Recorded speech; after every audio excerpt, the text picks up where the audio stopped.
respect pour le Christ, prenez chacun votre place dans l'ordre établi, vous soumettant les uns aux autres.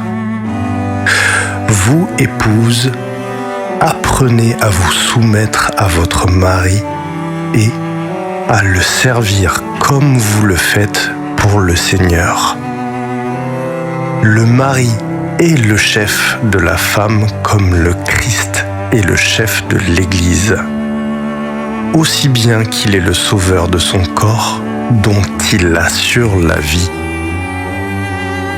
Et comme l'Église se tient dans la soumission volontaire au Christ, de même, la femme doit conserver, en toutes circonstances, cette position vis-à-vis de son mari.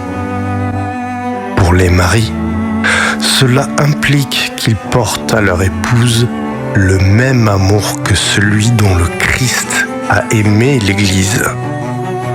Il s'est sacrifié pour elle afin de l'amener à une vie pure et sainte. C'est pour cela qu'il l'a mise à part, consacrée, purifiée, lavée à grandes eaux en lui donnant sa parole.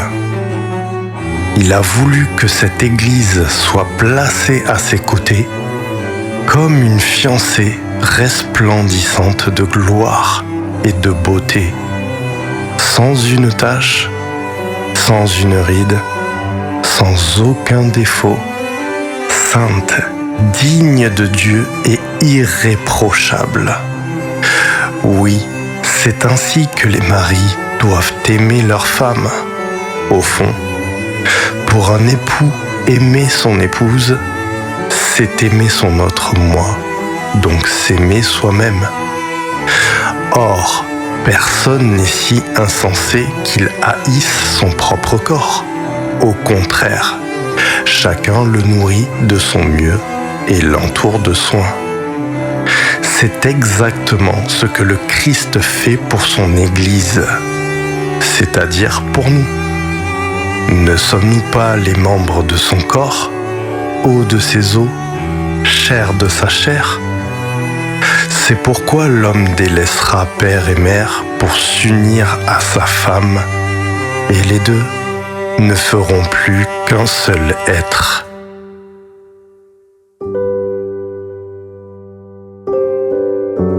Le mariage est certes un grand mystère, mais derrière ces paroles se cache une vérité encore plus profonde. L'union du Christ et de l'Église, dont la réalité humaine n'est que le symbole. Quoi qu'il en soit, sur le plan humain, que chaque mari parmi vous aime sa femme comme son propre moi, que chaque épouse estime et respecte son mari.